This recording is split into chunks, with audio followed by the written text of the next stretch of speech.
BMW raskotdur deyirlər. BMW raskotdur. BMW-nin harası raskotdur? Mənə çox maraqlıdır. Mən BMW sürməmişəm heç vaxt. Və yalandan da deyə bilmərəm ki, bəli, raskotdur, filandır, o yüz, bu yüz. Volkswagen olan yerdə, Range Rover olan yerdə, ümumiyyətlə Land Rover olan yerdə, nə bilim, VAG qrupun, məsələn, Volkswagen qrupun daxilində olan digər maşınlar var da, Seatıdır, Şkodasıdır, Audisidir.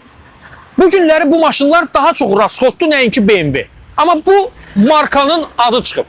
Mən əslində BMW-nin həvəskarı deyiləm. Bilirsiniz ki, BMW Mercedes müqayisəsində mən həmişə bir Mercedes seçmişəm. Amma mənim üçün bir dənə BMW var ki, onun qarşısında sözün həqiqi mənasında acizəm. Çünki mənim üçün BMW odur. Söhbət G30-dan gedir, G30. Hansı ki, o mənim üçün başqa bir aləmdir, sözün həqiqi mənasında.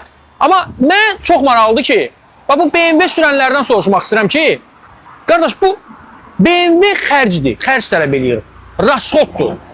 Nəyə deyirsiniz onu, nəyə deyirlər onu? Ehtiyat hissələri mi bahadır, yoxsa nə bilim, ehtiyat hissələri tapılmırmı, yoxsa problemləri tez-tez çıxardır?